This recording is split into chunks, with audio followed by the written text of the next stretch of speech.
मैं रहमतुल्लाह। आप जो है दोस्तों, आपका और हमारा अपना रिएक्शन यूट्यूब चैनल। तो चलते हैं दोस्तों वीडियो का टाइटल, मोदी अर्दोगान की मीटिंग से पाकिस्तान की जली। भाई हमें क्या, कोई क्या करता है, फर्क नहीं कर यार। अपने अंदर दम होना, कोई क्या करता रहा है, क्या करता है, क्या करता है, फर्क नहीं पड़ना चाहिए। अपने आप को मजबूत करो बस।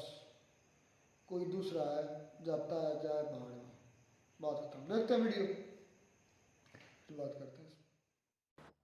नमस्कार दोस्तों, डीडी रिएक्ट के एक और रिएक्शन वीडियो में आप सभी का स्वागत है। मैं हूं आलोक। तो आज जो वीडियो लेकर आया हूं वो कमर चीमा साहब का है और फिर से वो बड़े दुखी हैं। टाइटल है Modi will meet Erdogan in Russia as he stop talking on Kashmir, Indian pressure on Turkey what. तो देखिए जी, स्क्रीनशॉट लगा रहा हूं। पहली खबर यह है कि पीएम मोदी जो हैं वो ब्रिक्स की समिट होने वाली है मॉस्को में, वहां पर जाने वाले हैं अक्टूबर 22 से अक्टूबर 24 तक। मतलब 22 से 24 अक्टूबर तक ये मीटिंग वहां पर होनी है और पीएम मोदी वहां जा रहे हैं उस मीटिंग में शामिल होने। और उसके पहले कई तरह की खबरें आ रही हैं। कुछ आ रही हैं कि वो शी जिनपिंग से भी मिल सकते हैं, बायलैटरल मीटिंग, मतलब साइड लाइन्स पे। नवाज शरीफ सॉरी, यहाँ पे नवाज शरीफ कहाँ से आ गया, वो एर्दोगन से भी मिल सकते हैं, ऐसी खबरें आ रही हैं। अब इस पर पाकिस्तानी एनालिस्ट जो हैं वो लोग तरह तरह की बातें हो रही हैं। तो चलिए देखते हैं कि उसमें कमर चीमा साहब जो हैं वो किस तरह की बातें कर रहे हैं। दोस्तों, जैसे जैसे इंटरनेशनल पॉलिटिक्स में तब्दीलियां आ रही हैं, पाकिस्तान जो है उसके लिए चैलेंजेस भी हैं, अपॉर्चुनिटीज़ भी हैं। लेकिन अगर आपको याद हो कि रिसेंटली जब यूएन जनरल असेंबली में टर्किश प्राइम मिनिस्टर प्रेसिडेंट रजब तैयब एर्दोगान ने कश्मीर के मसले को डिस्कस ना किया, और कहा जाता है 2019 के बाद जब से कश्मीर का मसला जब इंडिया ने 370-35 रिवोक किया, तब से जो दुनिया के अंदर पाकिस्तान बड़ी कोशिश कर रहा था, इस आलम इस्लाम में कोशिश कर रहा था, तो टर्किश प्रेसिडेंट हमेशा डिस्कस किया करते थे। लेकिन यूएन जनरल असेंबली में उन्होंने डिस्कस नहीं किया। यही वजह सुनने में आ रही है कि भारत के वज़ीर आज़म नरेंद्र मोदी जो हैं वो मुलाकात करेंगे रजब तैयब एर्दोगान से कज़ान के अंदर, रशिया के अंदर, जहाँ पे G20 की मुलाकात हो। ये आपको पता है रशियन प्रेसिडेंट पुतिन ने कहा है कि जो ब्रिक्स है it's not anti west, it's non western group. So वो कह रहे हैं कि हम एंटी वेस्ट नहीं है, ताकि लोगों को मजीद, वो ममालिक को मजीद लेके आना चाहते हैं इसके अंदर। बहरहाल पाकिस्तान के लिए it's a challenging situation in a sense कि अगर रजब तैयब एर्दोगान जो है वो भी साइलेंट हो जाते हैं, तो मेरा ख्याल है यही वजह है कि इंडिया जो है वो समझता है कि वो अब कॉन्फिडेंट है। ठीक है जी। मुझे ज़ाती तौर पे जो मैंने चीज़ महसूस की कि जब एससीओ की समिट के दौरान प्राइम मिनिस्टर ने कश्मीर का जिक्र ना किया, तो मैंने इस पे जो कमेंट किया था, मैंने यही कहा था कि इट्स बिकॉज कि इंडिया पाकिस्तान के जो बायलैटरल मसले हैं वो एक मल्टीलैटरल फोरम में डिस्कस नहीं हो सकते। लेकिन अब सुनने में आया है कि पाकिस्तान जो है उसने, कई लोग कहते हैं जी कि हमने गुडविल जेस्चर दिया, कई लोग कहते हैं कि हमने थोड़ा पीछे हट गए, बैक ऑफ कर गए। मेरा ख्याल है कि इस वक्त जो गज़ा के अंदर सिचुएशन है या बाकी ममालिक के अंदर जो इस वक्त यूक्रेन की सिचुएशन है, जो टॉप प्रायोरिटी दी जा रही है वो कश्मीर को या इंडिया पाकिस्तान को नहीं दी जा रही, वो सिचुएशन को दी जा रही थी। सो पाकिस्तान ने इस सिचुएशन का फ़ायदा उठाते ये कहा है कि अगर किसी मुल्क ने कश्मीर का ज़िक्र नहीं किया तो दैट इज़ कोई सी कोई बहुत बड़ी बात नहीं है, क्योंकि हमेशा जो यूनाइटेड नेशंस है वहाँ पे एक ओआईसी का कॉन्टैक्ट ग्रुप है, वहाँ पे हमेशा जो है मुलाकात होती है और कश्मीर का ज़िक्र होता है। टर्की उसमें पार्टिसिपेट करता है, टर्की हमेशा कश्मीर के मसले को अपहोल्ड करता है, और ओआईसी के कॉन्टैक्ट ग्रुप जो कि जम्मू एंड कश्मीर के ऊपर है। और ये जो है, क्योंकि पाकिस्तान बायलैटरली इस मसले को हल करता रहा है, तो ये बात करता रहा टर्किश हुकूमत के साथ। So this is what they are considering. Now question यहाँ पे बड़ा इंपॉर्टेंट है कि इंडिया, जो कि आप समझ लें कि जिसके हिस्टोरिकल रिलेशन जो हैं बहुत, अगर आप जाएं 1920 में तक जाते हैं, इंडिया कहता है कि हमारे कल्चरल कनेक्शंस हैं, मुग़ल एम्पायर जब थी लेकिन जो फॉर्मल ताल्लुकात जो बने वो तो 1948 में ही बने थे। लेकिन मुझे ऐसा लगता है कि with every passing day Pakistan की जो सपोर्ट है वो कश्मीर के हवाले से वो कम होती जा रही है। किसी इस्लामिक मुल्क ने, किसी ओआईसी के कंट्री ने कश्मीर के मसले को डिस्कस नहीं किया, बिकॉज इंडिया की पोजीशन बड़ी क्लियर होती जा रही है। इंडिया की पोजीशन जो है वो बड़ी क्लियर होती जा रही है। ऊपर से सबसे बढ़ के जो चीज़ है कि टर्की ने ब्रिक्स की मेंबरशिप के लिए अप्लाई किया हुआ। सो जब ब्रिक्स की मेंबरशिप के लिए अप्लाई किया हुआ है तो वहाँ पे आप एंटी इंडिया लगे रहेंगे तो जाहिर बात है इंडियंस तो उससे खुश नहीं होंगे।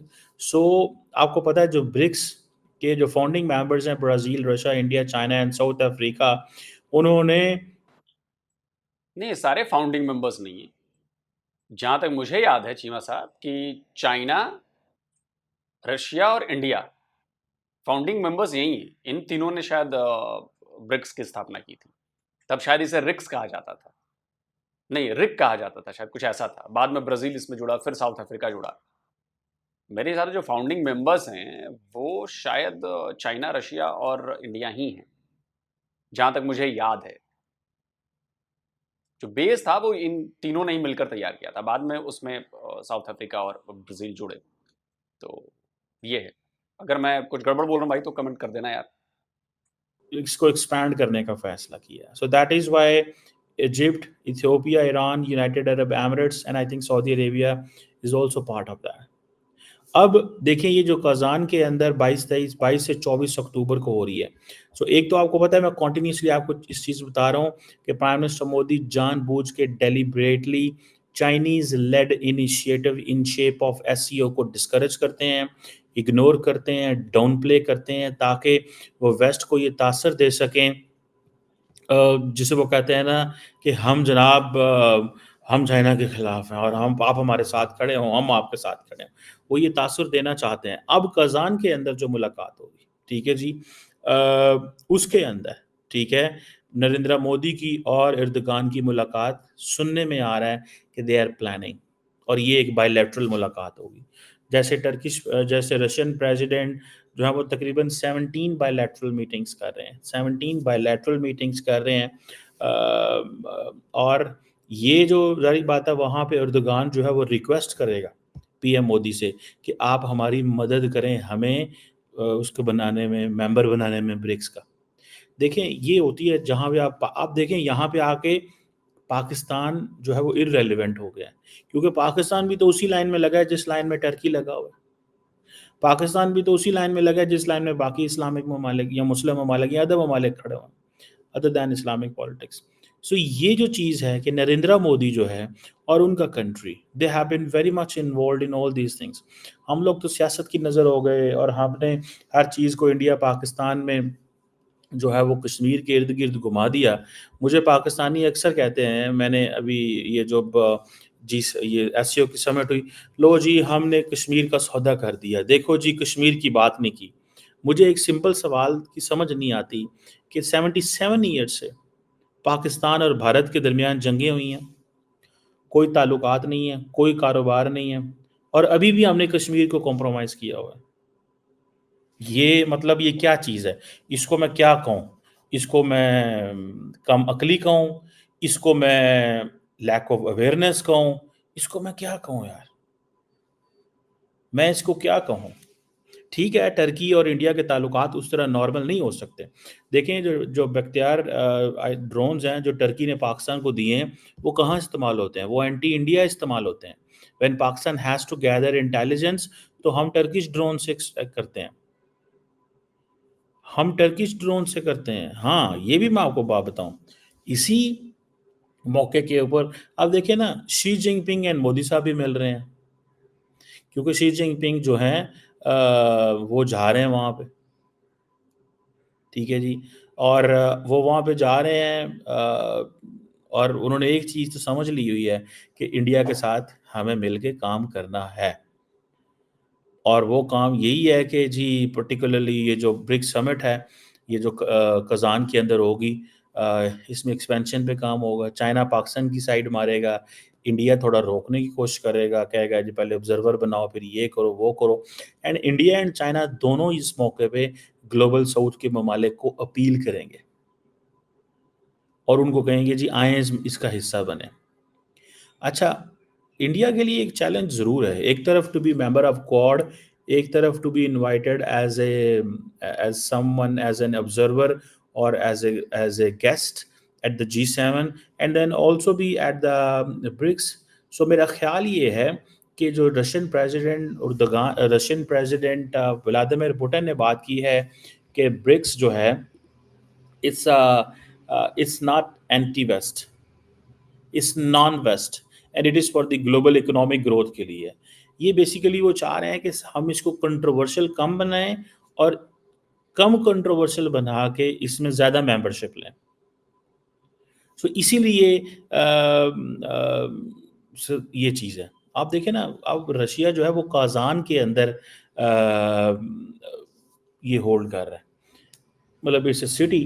अब क्वेश्चन ये है कि ये होती है ग्रोथ, ये होती है डेवलपमेंट, कि दे डोंट नीड इस्लामाबाद। हमें तो हर कॉन्फ्रेंस इस्लामाबाद में करनी होती है। वजह क्या है?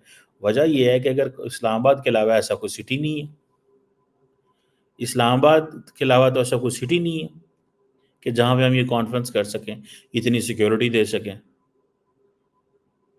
सो ये मुझे ऐसा लगता है कि एक तरफ तो ये चीज़ है। बहरहाल यहाँ पे एक तरफ तो कि एक तरफ तो उर्दुगान मिल रहे हैं मोदी से, मोदी मिल रहे हैं यहाँ पे, और सबसे बढ़ के जो लॉबिंग करेंगे इंडिया एंड चाइना वहाँ पे। और किस चीज़ की लॉबिंग करेंगे? वो कहेंगे जी कि देखें जी, अच्छा, इंडिया जब वेस्ट के पास जाता है तो वो कहता है देखें we are a part of the BRICS, this is in non western group one thing, और वो कहता है यस हम वेस्टर्न तो नहीं है।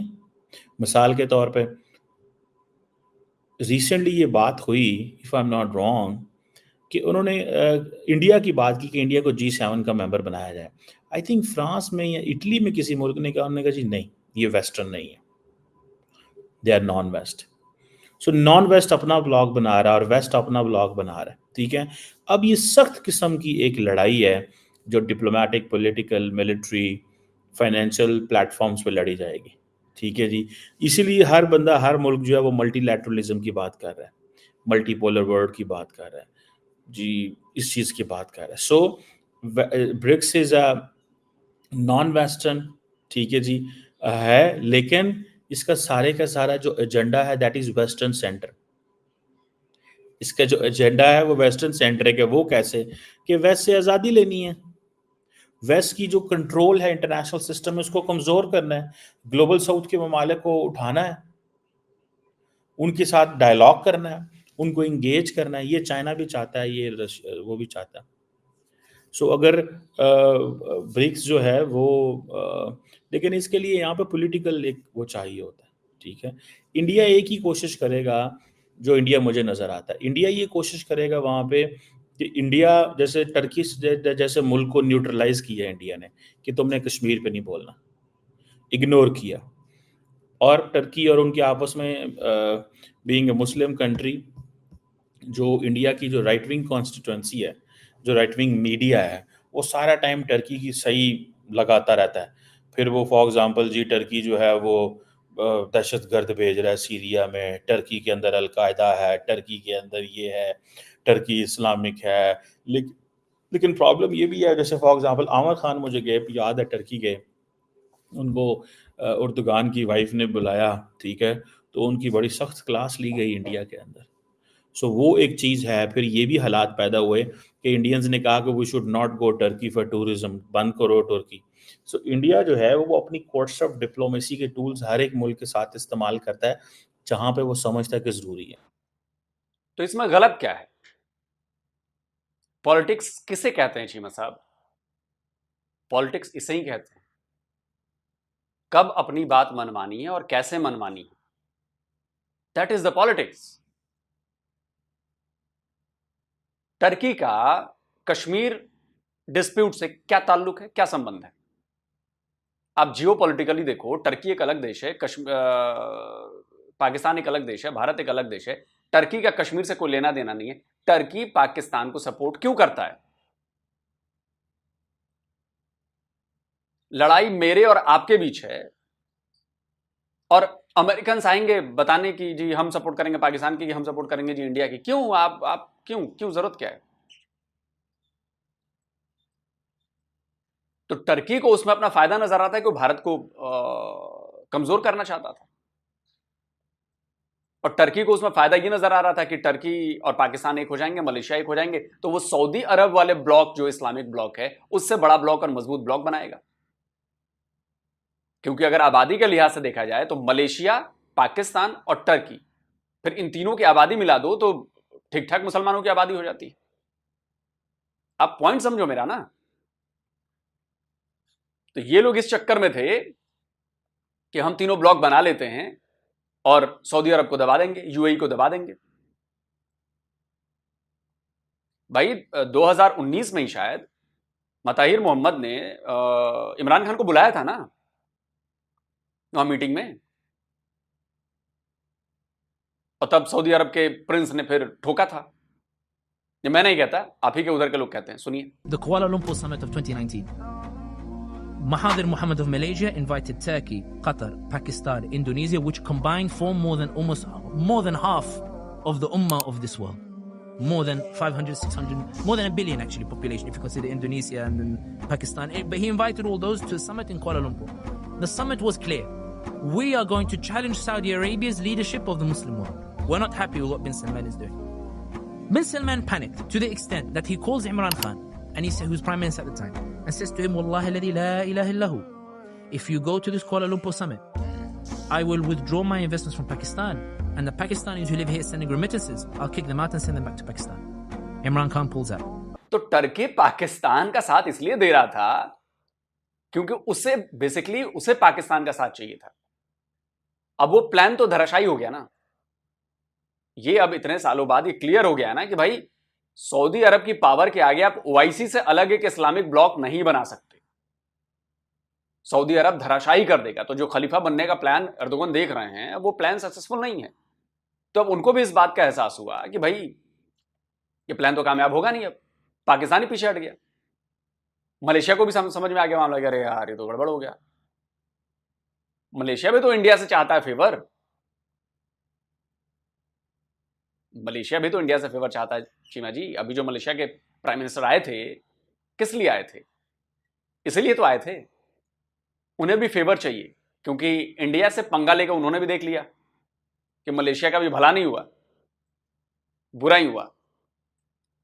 तो अब इसमें तो पाकिस्तान अकेला पड़ गया ना। तो टर्की ने कहा कि यार कौन अब पाकिस्तानियों को झेलता रहेगा। और एंटी पाकिस्तान माहौल जो है वो टर्की में पब्लिक के बीच में खासकर वो ज्यादा बना हुआ है वहां पर। तो गेट आउट पाकिस्तानी कैंपेन पिछले 2-3-4 सालों से चल रही है, वो इसलिए चल रही है कि they are sick of Pakistanis, mental Pakistanis. तो एर्दोगन भी तो समझते हैं कि यार एक तो मेरी आवाम के बीच में पाकिस्तान को लेकर कोई अच्छी छवि नहीं है। मलेशिया बैक ऑफ कर चुका है, ये साथ में आ रही है, तो भाई पाकिस्तान को रखने का फायदा क्या है? फिर पाकिस्तान को कश्मीर के नाम पर सपोर्ट करने का फायदा क्या है? हद से हद अगर बयान आएगा भी ना अगर टर्की का कश्मीर के ऊपर, तो कहेगा कि देखिए भारत पाकिस्तान के बीच का मामला है, इनको बायलैटरल बातचीत करके सुलझा लेना चाहिए, दैट्स इट। इससे ऊपर कोई बयान नहीं आना। अब देख लेना।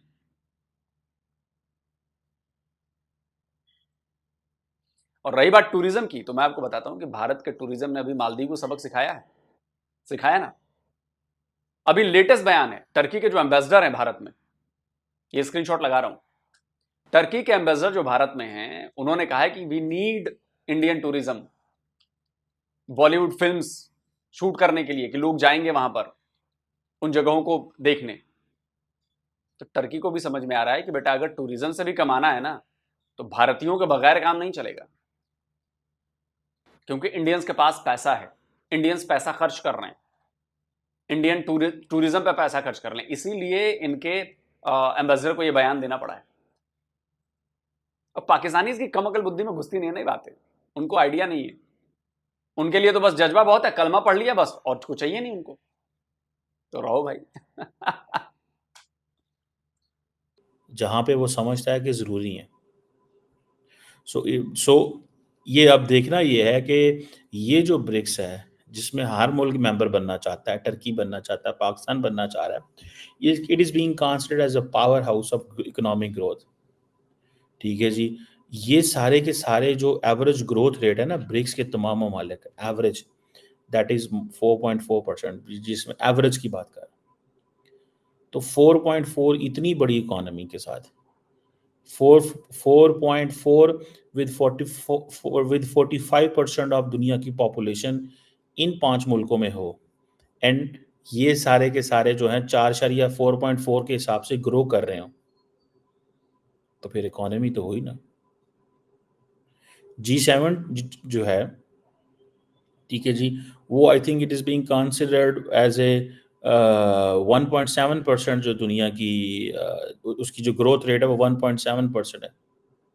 सो कहा जा रहा है कि ये जो ग्रोथ रेट जो ब्रिक्स कंट्रीज की है वो बहुत ज़्यादा है। एक तो जारी बात है कि वहाँ पे इकोनॉमीज भी बड़ी हैं, वो एक अमेरिका की इकोनॉमी बड़ी है, बाकी सारी बात है छोटी इकोनॉमीज हैं, ठीक है, लेकिन वो सारे थोड़े से वो हैं, एक उनके अंदर एक हल्की सी वो आती है कि नहीं हमने इनको नहीं आने देना, हमने अपना क्लब बनाना है, ये हमारा क्लब है, हम ऐसे हैं, हम किसी को क्यों आने दें, हम किसी को क्यों घुसने दें, हम किसी को क्यों पूछें, हम किसी के साथ, मतलब वो ये ऐसे करते हैं वो, ठीक है ना जी। तो ये चीज़ें हैं।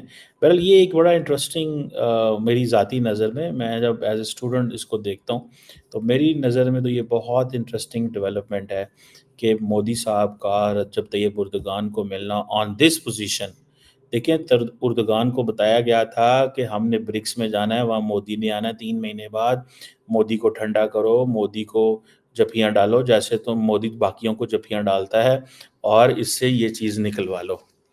एंड देन होगा क्या एट द एंड, देखें Turkey is too important to be ignored. अगर मैं इसको इस एंगल से भी देखूं, क्या ब्रिक्स अफोर्ड कर सकता है टर्की को ना लाना?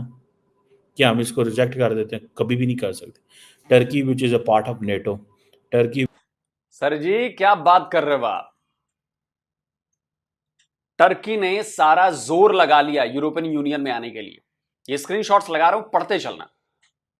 टर्की ने सारा जोर लगा लिया यूरोपियन यूनियन में आने के लिए। क्या यूरोपियन यूनियन को नहीं पता था कि टर्की को इग्नोर करना मुश्किल है, नहीं इग्नोर कर सकते? अब ब्रिक्स को छोड़ो सर, यूरोपियन यूनियन, टर्की खुद को यूरोप का हिस्सा समझता है, यूरोपियन यूनियन में नहीं घुसने दिया। यूरोप के कितनी कंट्रीज है नाटो में, है ना? तो नाटो कंट्री होने के बावजूद उन्होंने घुसने नहीं दिया एक दूसरे नाटो कंट्री को यूरोपियन यूनियन में। तब जाकर इनके होश जगह है ना अर्दोगन के कि अब चलो ब्रिक्स में ट्राई करते हैं। और आप कह रहे हैं कि ब्रिक्स इग्नोर नहीं कर सकता? यूरोपियन यूनियन इग्नोर कर सकता है, ब्रिक्स इग्नोर नहीं करेगा। कमाल का लॉजिक है सर। लाइक यही सेम पाकिस्तान के लिए लॉजिक आपने दिया था शायद पिछले वीडियो में, कि पाकिस्तान को भी इग्नोर नहीं किया जा सकता, आज नहीं तो कल पाकिस्तान को लाना ही पड़ेगा उसमें।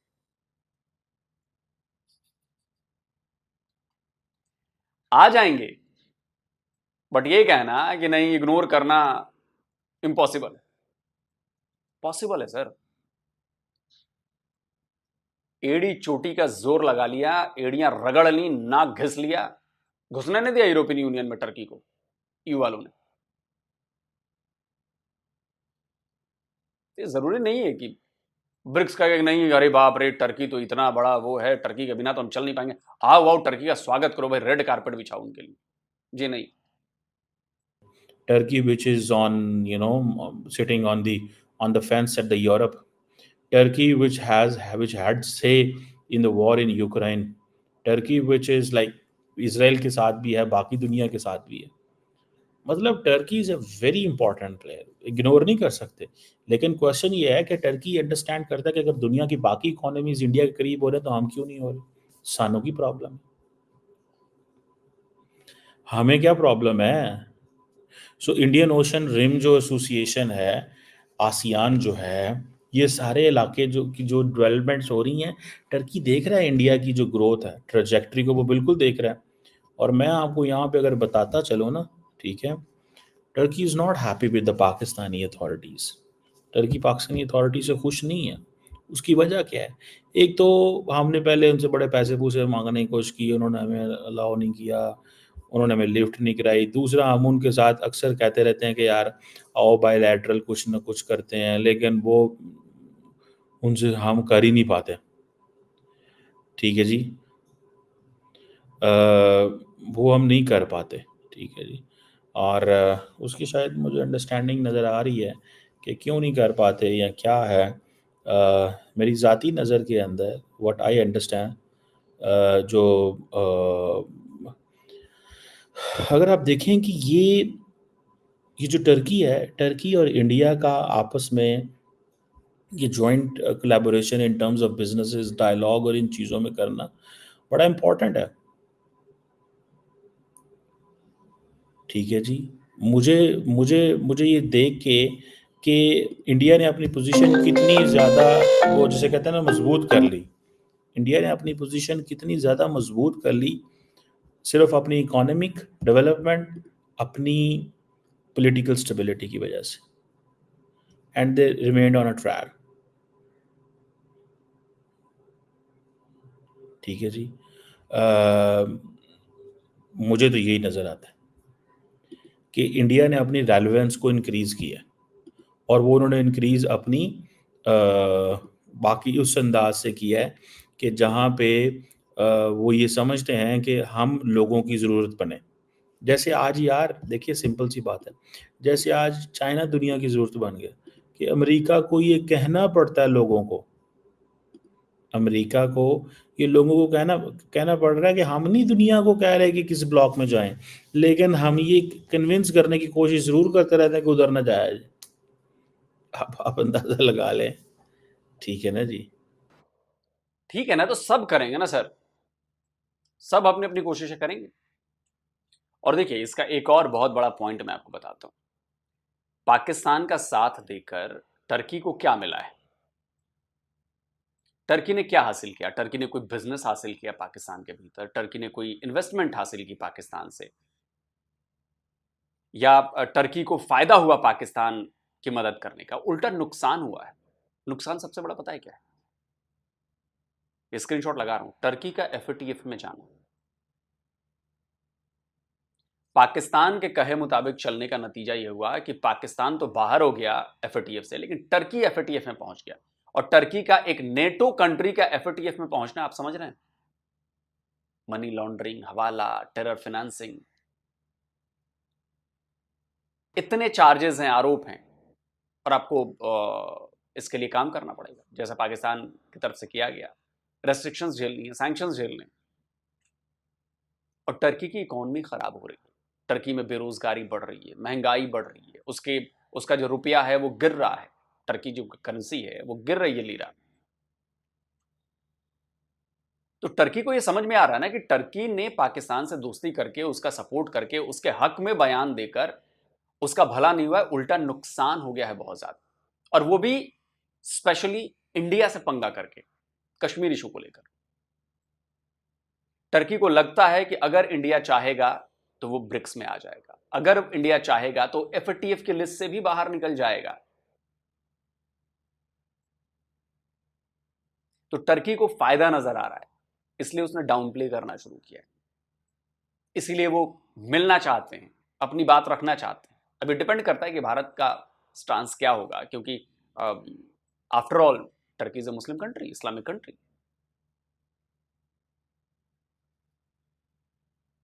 तो ये सब देखना होगा, क्योंकि सऊदी अरब में, यूएई में और टर्की के इस्लामिक कंट्री में फर्क है। भारत के संबंध सऊदी अरब से अच्छे हैं, यूएई से अच्छे हैं, ओमान से, कतर से, सबसे अच्छे हैं। इनफैक्ट अब मलेशिया से भी अच्छे हुए। लेकिन टर्की जो है वो दो मुंहा साफ है, क्योंकि टर्की के खिलाफ हैं हम वहां पर। हमारे ग्रीस से बड़े अच्छे संबंध हैं, और टर्की और ग्रीस में बिल्कुल नहीं पड़ती, बिल्कुल भारत पाकिस्तान वाला मामला है। तो मैंने आपसे कहा था ना कि जिस तरह से ग्रीस में हम अपना पैर जमा रहे हैं, और जिस तरह से ग्रीस के साथ हमारी चीजें बढ़ रही हैं, टर्की घुटनों पर आएगा। और देखिए, आया, अभी तो और आएगा। एक दिन पाकिस्तान भी घुटनों पर आएगा भारत के आगे। देख लीजिए। दोस्तों आप बताएं कमेंट करके आप क्या कहते हैं। जल्दी मिलता हूँ एक और नए। तो ये दोस्तों वीडियो होगी ख़त्म। अच्छा, ये तुर्की जो लोग सर लॉजिक दे रहे हैं वो भी किसी हद तक ठीक है, क्योंकि मैं कहता हूँ वो ठीक है, किसी हद तक मेरा सही ठीक कि तुर्की पाकिस्तान को सपोर्ट क्यों कर रहा था। तुर्की के एक तीर से दो शिकार थे, कोशिश थी। एक तो वही जो लोग ने बताया कि तुर्की मलेशिया और पाकिस्तान से मिलकर एक अलग मुस्लिम ब्लॉक बनाना चाहता था। इमरान खान के दौर में अलग ब्लॉक बनाना चाहता था, जिसका फ़ायदा तुर्की को ये होता कि तुर्की एक अलग ब्लॉक जब बनता तो प्रेशराइज किया जा सकता था सऊदी अरबिया को। लेकिन पाकिस्तान के बैंक्स में पैसा किसका पड़ा था? सर हमें तो पैसे से कर्ज है, हमें क्या तुर्की क्या सऊदीया क्या, जिसने ज़रा हमारी बोली लगा दी, पेमेंट वाला हमारे अकाउंट में ट्रांसफ़र कर दी, हम उसी के यार हैं। अब सऊदी अरब के बिलियंस ऑफ डॉलर पड़े थे पाकिस्तान के बैंक्स में, अगर वो सऊदीया निकालता, वो बैंक्स में छोड़ तो कितनी अरबों डॉलर की इन्वेस्टमेंट की हुई है सऊदीया ने पाकिस्तान में, वो निकाल लो, क्या बचता है? क्या बचेगा? पाकिस्तान डिफॉल्ट कर जाएगा। और सऊदीया अगर जो सस्ते दामों या जिसे कहते हैं इंस्टॉलमेंट्स पर जो हमें डीजल ऑयल वगैरह दे रहा है वो भी बंद हो जाएगा। फिर सऊदीया जो हमें मतलब कि सपोर्ट कर रहा है फाइनेंशियली भी, इकोनॉमिकली भी, हर लिहाज से, वो किधर जाएगा? हमें तो सिर्फ फल से मतलब है, चाहे वो क्या कहते हैं कि हमें तो आम से मतलब है, कोई कीकर से उतार कर दे दे, यही बात पाकिस्तानियों की है।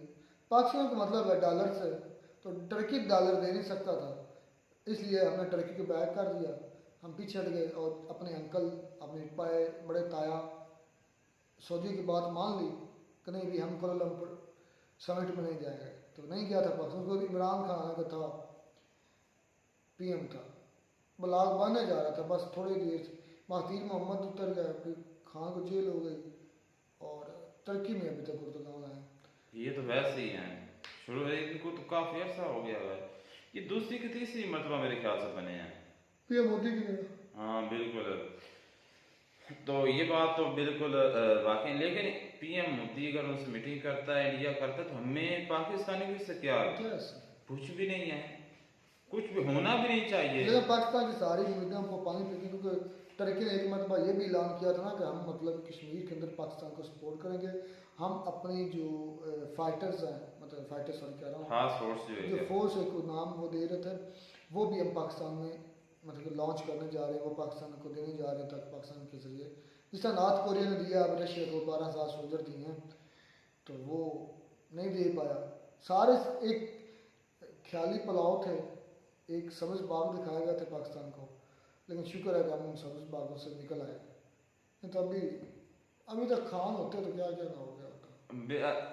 ऐसे ही है, खान के दौर में, इमरान खान साहब के दौर में, कहने की जो ICU जो थी ना, इस्लामिक OIC, वो बहुत ज़्यादा एक्टिव हो गए थे।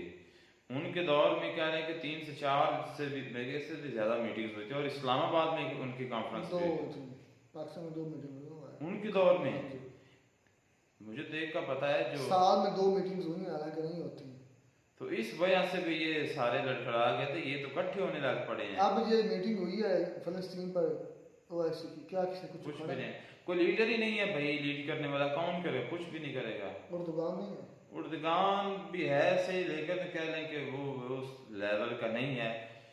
लेकिन देख लें जो इमरान खान का लेवल था, इमरान खान ने तो भाई UN में भी मुद्दा उठाया था, फ़लस्तीन का वहाँ पर भी उठाया, कश्मीर का भी उठाया था, तो और काफ़ी जो उनको बाकी बातें करने वाली उनकी थी। टूरिज्म के अंदर इंडियन ज़्यादा है, जो तुर्की का टूरिज्म है, तो इसलिए वो भी उनको लालच। वाकई खूबसूरत कंट्री, और इंडिया का क्या लेकिन इंडिया की पॉपुलेशन दुनिया में नंबर 1 पर है टूरिज्म। हाँ नहीं, वैसे पॉपुलेशन वैसे घूमते फिरते भी बहुत है, सही है, अंग्रेजों से भी ज्यादा घूमते फिरते हैं। मतलब वो अंग्रेज अपने कंट्रीज में घूमते ना, ये तो आउट ऑफ कंट्री जाते नहीं, वो भी भाई इधर पाकिस्तान में नहीं आते, इंडिया में नहीं आते। अब देखें पाकिस्तान से कितने लोग जा रहे हैं, उधर से कितने आ रहे हैं। अगर हमारे इधर 200 बंदा जा रहा है तो अगर परसेंटेज की बात करूँ तो 99 बंदा अगर हमारा इधर से जा रहा है 99%, तो 1% बंदा उनका इधर हमें पाकिस्तान मतलब आ रहा है। ये रेशियो वो अपनी कंट्री में घूमते होंगे, लेकिन इस तरह के पाकिस्तान इस तरह कंट्री में बांग्लादेश श्रीलंका जैसी कंट्री में घूमना नहीं हुआ इतनी जल्दी, ठीक है ना। खास कर पाकिस्तान अफगानिस्तान में घूमना था क्योंकि यहाँ दहशत गर्दी का हाल डाल अफगानिस्तान में तो मैंने वाकई कभी नहीं कोई ब्लॉग किसी का भी गोरे का किसी से देखा। आ जाएगा कोई इंडियन चला जाता है, हाँ इंडियन जाता है या पाकिस्तानी को चले जाते हैं, पाकिस्तानी भी काम ही जाते हैं, काम ही जाते हैं, सबसे ज़्यादा इंडियन जाते हैं पाकिस्तान में क्योंकि वो इंडियन को इज्जत बड़ी देते हैं, इसलिए इंडियन उधर भागे भागे। अच्छा वो जो इब्राहिम भाई है ना उसके मैंने ब्लॉग देख रहा था, तो वो अफगानिस्तान में भी उसने जो है ना वहाँ पर भी उसने टूर किया है। तो सब वो जिस तरह का उसका मतलब कि कह लें कि उसका हुलिया होता है ना बाइक और उसका ऊपर से ड्रेसिंग की होती है, तो ये मार्केट में गया वहाँ से उसने जो मनी थी वो चेंज करवानी थी, तो सभी लोग उसको देखने लग पड़े। तो एक बंदे ने पूछा कि आप कहाँ से, उसने कहा पाकिस्तान। कोई उसको नहीं कहा कि आप आए हम आपको खाना खिलाते हैं या वेलकम है, कोई कुछ भी नहीं किया, बस इस तरह पूछा और आगे अपने काम में लग मसरूफ हो गए। मैं हैरान हो गया यार कि यहाँ पर इंडियन होता तो फिर उसको कहते तो शायद थी भी मार चले इंडिया मिले चाहे रशिया से, इंडिया मिले चाहे दुकान से, हमें कोई नहीं, हमें अपने अंदर कुछ पैदा करना चाहिए। अपने अंदर कुछ पैदा करने पर मुझे यार शेर याद आ या शायराना तबीयत कभी कभी आ भी जाते हैं। हिंदू ये समझते हैं, जाहिर ये समझता है कि हरम में कुछ है, जाहिर ये समझता है कि हरम में कुछ है, हिंदू ये समझते हैं कि सनम में कुछ है। दोनों को है गलत फहमी और दोनों हैं गुम, हम तो समझते हैं कि हम में कुछ है, मतलब कि हम में कुछ होना चाहिए, बात से इतनी है। जब तक आप में कुछ नहीं ना तब तक आप दुनिया में धुतकारे जाएंगे, वो क्या कहते हैं ठुकराए जाएंगे। जब तक अपने अंदर कुछ पैदा नहीं करोगे तब तक आप ऐसे, इस तरह पाकिस्तान को भी अपने अंदर कुछ पैदा करना चाहिए। इंडिया चाहे तुर्की से मिले या इंडिया चाहे चाइना से मिले, इंडिया चाहे रशिया से मिले, हमें फिर फर्क ना पड़े, इतने पावरफुल होना चाहिए। मिलते नई वीडियो में नाटक साथ, गॉड ब्लेस यू।